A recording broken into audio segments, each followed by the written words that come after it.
En los últimos 50 años, la incidencia del dengue se ha triplicado a nivel global. Según la Organización Mundial de la Salud, existe el peligro de que esta enfermedad, transmitida por la picadura de un mosquito, se convierta en una pandemia. En esta edición de La Gran Historia analizaremos si se puede detener o no la propagación de este virus que se ha potenciado con el movimiento de personas y mercancías que viajan por el mundo.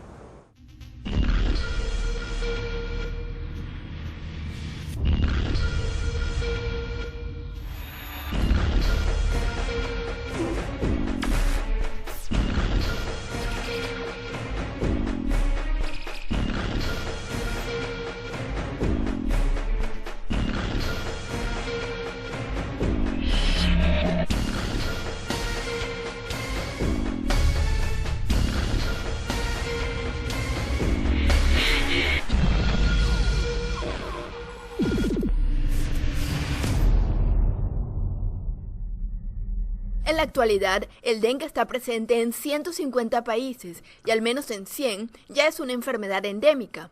El número de países que reportan brotes por primera vez sigue creciendo. En 2012, el dengue se colocó como la enfermedad viral transmitida por mosquito más importante y de más rápida propagación en el mundo. Pero, ¿de qué se trata y cómo afecta a la población? ¿Me podría explicar qué es el dengue? It's spread through mosquitoes. Se propaga a través de los mosquitos, de un mosquito muy específico. En realidad, esta enfermedad tiene preferencia por los pobres y ataca a los niños de manera desproporcionada, ya que en estos momentos más de la mitad de la población mundial está en riesgo de padecer dengue. Los síntomas son parecidos a los de la gripe y especialmente en los niños aparece fiebre y gastroenteritis. Pero tanto en niños como en adultos, el dengue se manifiesta con dolor en los músculos, huesos y articulaciones. Se le llama fiebre rompehuesos y es porque los músculos se tensan tanto que se siente como si los huesos estuvieran rompiendo. Puede durar hasta 6 meses y es muy debilitante. Ciertas formas de dengue, como la fiebre hemorrágica, pueden ser muy peligrosas. Existen 4 tipos diferentes del virus del dengue. Si una persona ha sido picada como por un zancudo que esté transmitiendo el virus tipo 1, por ejemplo, y esa persona ya le dio dengue por tipo 1, y digamos un mes, un año después le da otro dengue, por el tipo 2, digamos, y después le da un tercer dengue y después un cuarto, como quien dice, cada persona le puede pasar hasta 4 dengues durante su vida. Significa entonces que a medida que le vaya a dar un próximo dengue, hay más chance que le dé un dengue hemorrágico, que es el mismo virus el que produce la enfermedad. Cuando tuve dengue me sentí muy mal porque me dolían los ojos, los huesos y tenía mucha fiebre. Yo he escuchado del dengue, que hay varios tipos de dengue, y también he escuchado de personas que se han muerto por causa del dengue y sí, o sea, sentí mucha preocupación. Los síntomas del dengue hemorrágico son similares a los del dengue clásico: fiebre, dolor de cabeza, disminución del apetito, vómitos, dolores musculares, malestar y dolor de las articulaciones. Pero, después de varios días, los síntomas se empeoran y la persona presenta pequeñas manchas de sangre sobre la piel y grandes manchas bajo la piel. Desafortunadamente, no hay cura para esta enfermedad. Esa es la mala noticia. Pero la buena es que podemos evitarlo. Podemos prevenir la propagación de la enfermedad y podemos manejar los casos de las personas que han contraído dengue. Podemos reducir la tasa de mortalidad en gran medida, gracias a que en el caso de los niños, por ejemplo, los hidratamos y les proporcionamos frutas. En el momento actual, para el dengue simple no existe ningún tratamiento ni para prevenirlo ni para manejarlo. Solamente se da tratamiento sintomático para disminuir la fiebre, el dolor y el malestar general de los pacientes. Se utiliza paracetamol. Pero quienes se contagian del virus del dengue hemorrágico deben acudir al hospital. En la actualidad, este tipo de dengue es una de las causas principales de hospitalización y muerte en países asiáticos y de América Latina. Este peligroso tipo de virus fue identificado por primera vez en 1950 durante una epidemia en Filipinas y Tailandia. El dengue es endémico en la región asiática desde hace 100 años. Pero la pandemia que tenemos hoy empezó realmente después de la Segunda Guerra Mundial. Hoy en día se reportan casos de dengue hemorrágico principalmente, no de casos de dengue en su forma más suave, que es un síndrome viral. De eso nunca se informa, y sí, en cambio, de la incidencia de otras enfermedades como la malaria. Así que se informa muy poco sobre el dengue, y hay estudios que demuestran que si se examina la incidencia de la enfermedad en un periodo de tiempo, se demuestra que de hecho es entre 10 y 250 veces más de lo que está registrado por el Ministerio de Salud. Yo siempre he dicho que el dengue ha venido para quedarse. Significa eso, que mientras nosotros tengamos mosquitos, vamos a tener dengue. Y la erradicación de este Aedes aegypti, que es el mosquito transmisor del dengue, es bien difícil de erradicarlo, porque le gusta el agua limpia y cualquier sitio donde haya agua estancada va a crecer, puede crecer durante todo el año. Durante la década de los 90, en los países de América Latina y el Caribe, el dengue causó los mismos estragos de enfermedades como meningitis, hepatitis, malaria y tuberculosis. En la actualidad, cada año se registran epidemias de dengue en la región. Según registros de la Organización Mundial de la Salud, de los 30 países con mayores casos de dengue entre 2004 y 2010, 18 eran latinoamericanos o caribeños. En El Salvador, hasta noviembre de 2012, se registraron 12.124 casos confirmados de dengue, 744 de ellos del tipo hemorrágico y 6 muertes. Según datos del Ministerio de Salud de El Salvador, en los primeros 3 meses del año se registraron más de 3.000 casos sospechosos de dengue y 82 del tipo hemorrágico. La primera muerte ocasionada por el virus ocurrió el 22 de marzo. En nuestro país lo que sucede es la infraestructura que tenemos, ¿no? Es decir, hay muchas personas que no tienen agua suficiente en sus casas y tienen que coleccionar agua en barriles o en cualquier otro recipiente, pilas. Pero si estas pilas no son tapadas adecuadamente, la mosquita hembra pone sus huevecillos ahí y al ponerlos unos días después tenemos más zancudos. Quiere decir que a pesar de que no estamos en invierno, hay sitios donde hay agua estancada que los zancudos pueden proliferar, pueden reproducirse. Y se reproducen con solo un paciente que tengamos enfermo de dengue. Si es picado por esos zancudos, se da la cadena, empieza a picar a una persona. Esa persona, si no es adecuadamente diagnosticada de dengue, porque puede ser la fiebre por cualquier otra causa, pero a lo mejor es dengue, esa persona entonces se convierte en foco de infección para su comunidad. Las zonas que son más densamente pobladas, como el caso de la capital, ¿verdad? Y todo el Gran San Salvador, los municipios aledaños, sí constituyen un núcleo de hacinamiento donde la enfermedad se incuba, ¿verdad? Y se reproduce fácilmente y se perpetúa. Lo que ocurre con el dengue en El Salvador es que estamos con picos cada vez más frecuentes y sin saber muy bien cuál es la evolución, siempre con una tendencia al alza que va por la temporada asociado a la temporada de lluvias, pero siempre con una preocupación de que cada vez se está incrementando más. ¿Cuál es el papel del gobierno de El Salvador en la prevención contra el dengue? Bueno, lo que está viendo son campañas de concienciación y sobre todo campañas de distribución de información para que la gente empiece a tomar conciencia de algo que antes no era tan importante. Entonces, en esta fase de salud pública es muy importante que la gente empiece a tomar conciencia porque con una serie de medidas de prevención se puede evitar básicamente ser picado por el mosquito, el adquirir el contagio. Eso es lo importante en estos momentos, más allá si se quiere de las medidas curativas. Obviamente luego el sistema de salud pública tiene que ser capaz de absorber las personas que presentan la enfermedad y sobre todo en la infancia. La infancia es el punto más débil, a los niños y a las niñas les tenemos que proteger porque son los que llevan la peor parte con la epidemia. Siempre tenemos un número de casos que son esperables de acuerdo a la incidencia normal del dengue en el país. El año pasado fue ciertamente un año epidémico y tuvimos aproximadamente alrededor de unos 40.000 casos sospechosos y de estos confirmamos alrededor de unos 12.000 casos.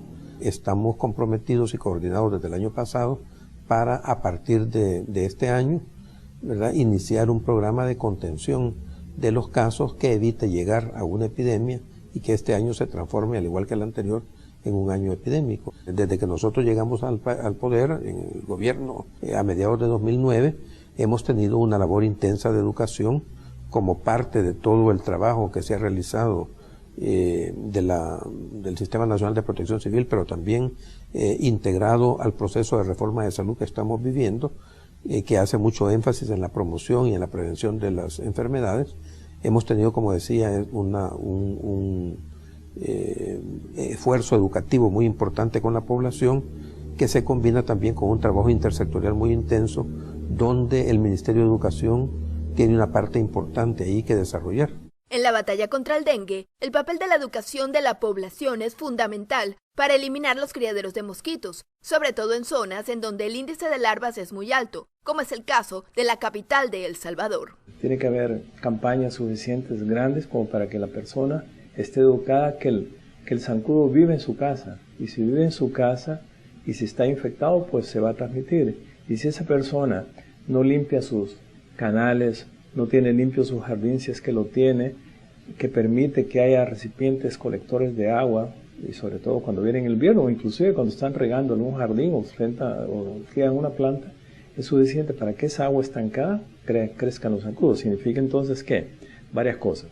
El zancudo es domiciliar, entonces quiere decir que está en las casas.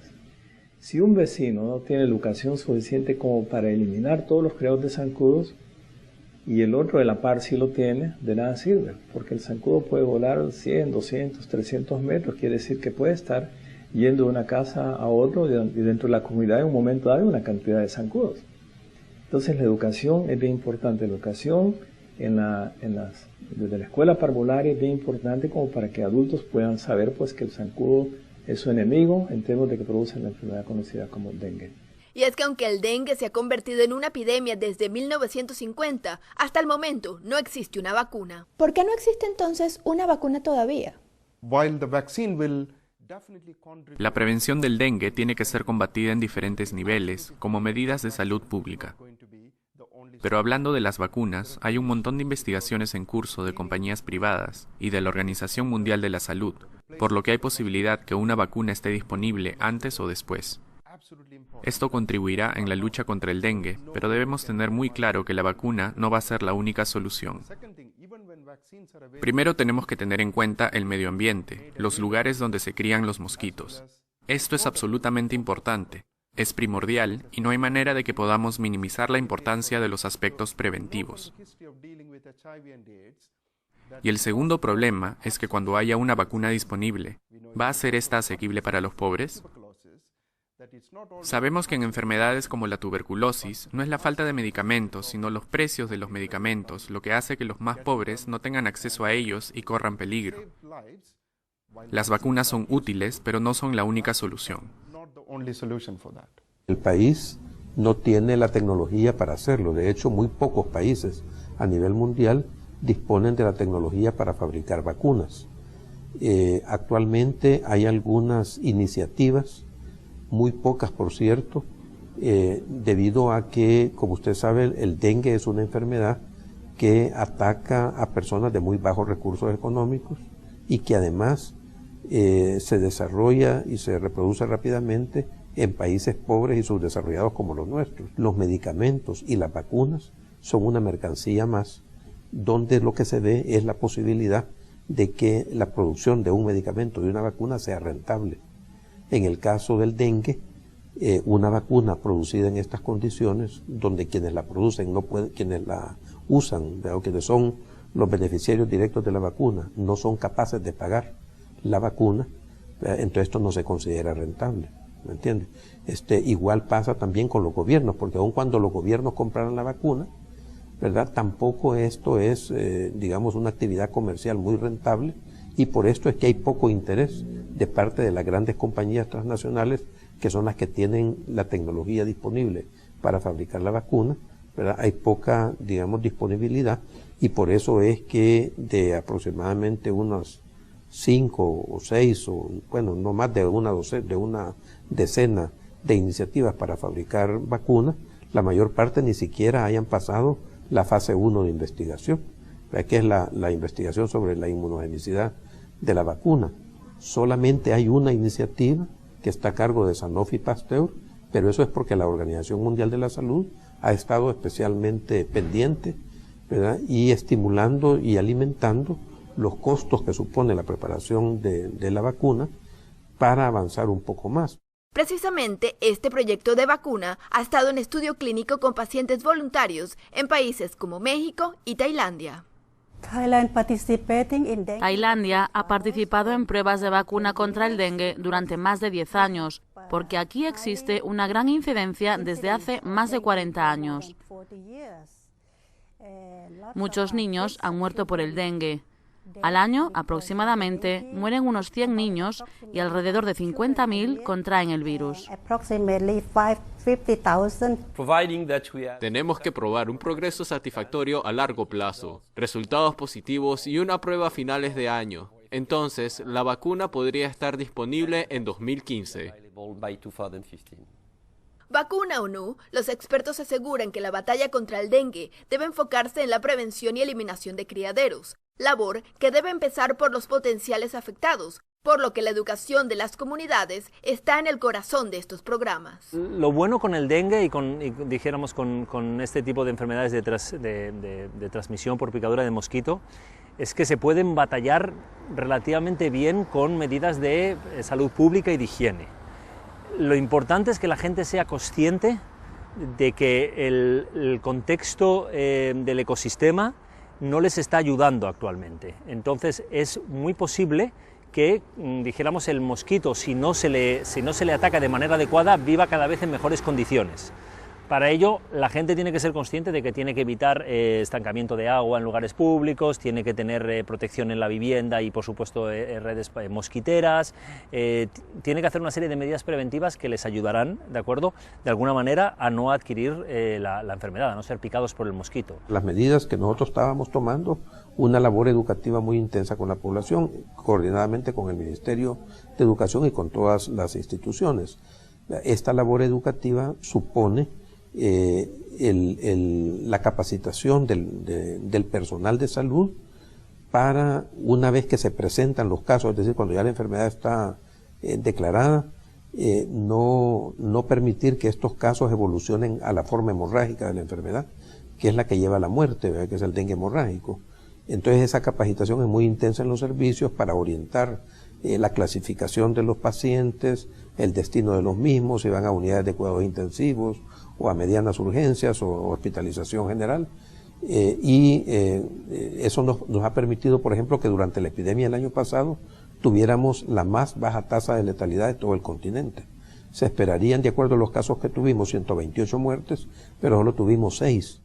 Lo cierto es que el dengue ya no se trata solo de una enfermedad tropical localizada en África, Asia o América Latina, pues en 2012 se registraron los primeros casos en Europa. Si hablamos que el dengue es una enfermedad transmitida por un mosquito, ¿cómo se ha logrado la transmisión de esta enfermedad a nivel internacional? Vivimos en un mundo globalizado. Lo que sucede en una parte del mundo hoy en día tiene un impacto inmediato sobre lo que ocurre en otros lugares. Hoy es fácil viajar, hay mucho movimiento de personas e incluso gente que ha sido infectada potencialmente podría transmitir la enfermedad. Hay muchos estudios que aseguran que el dengue llegó a Europa debido a que las larvas de los mosquitos eran transportadas en el interior de los neumáticos, donde había agua estancada. Y así fue como los mosquitos alcanzaron Europa. Fue una combinación de factores, y por eso la batalla contra el dengue debe ser combatida simultáneamente en varios niveles. El mosquito Aedes aegypti viene originalmente del norte de África. Se esparce tan rápido porque es íntimamente asociado a los seres humanos.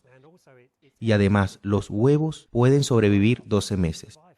Esto hace que viajen en ruedas de caucho, en pequeñas plantas de bambú, en definitiva, en cualquier lugar donde el mosquito pueda poner sus huevos, que serán transportados en barcos contenedores. Se propagan rápidamente porque los humanos proveemos un ambiente muy propicio para los mosquitos. Entonces la responsabilidad no se puede adjudicar a un solo país. Nosotros estamos haciendo un esfuerzo importante. Ya le relaté, por ejemplo, todo lo que tuvimos que hacer para controlar la epidemia del año pasado. Tenemos un plan de sostenibilidad, que es el que vamos a revisar con el licenciado Menéndez de Protección Civil, pero nos enfrentamos ante situaciones ante las cuales somos nos vemos completamente vulnerables, como es la situación del cambio climático, ¿verdad?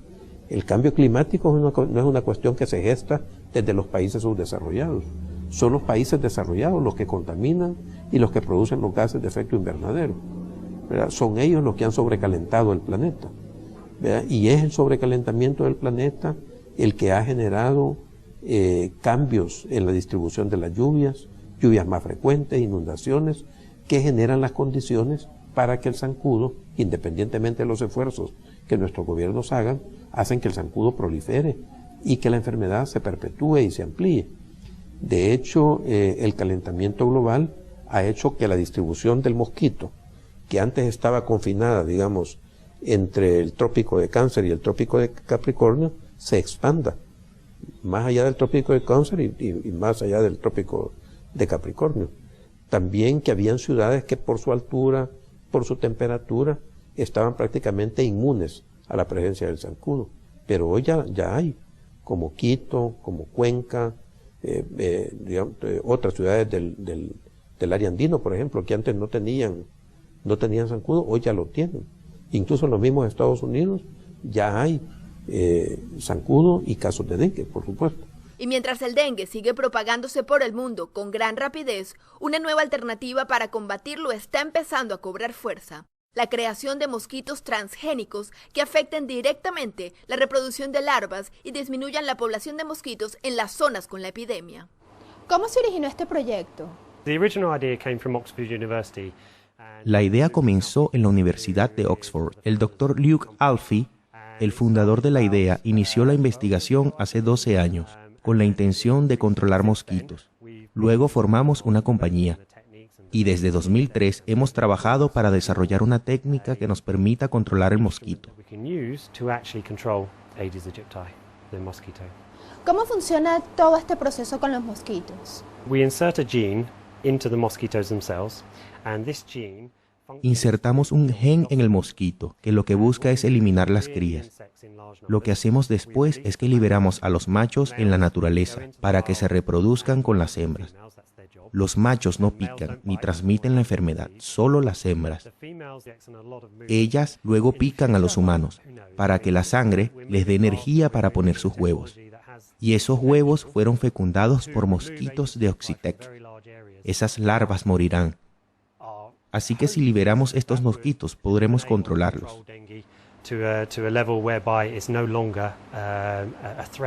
Siendo esta tecnología producto de un organismo genéticamente modificado, las críticas no han faltado.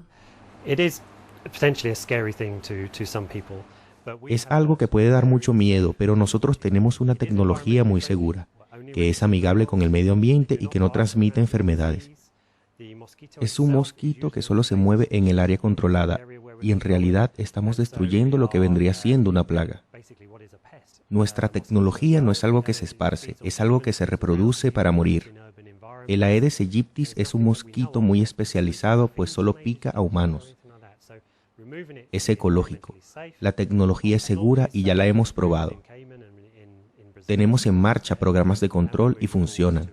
Sentimos que es una tecnología segura, que funciona y que puede controlar una enfermedad peligrosa.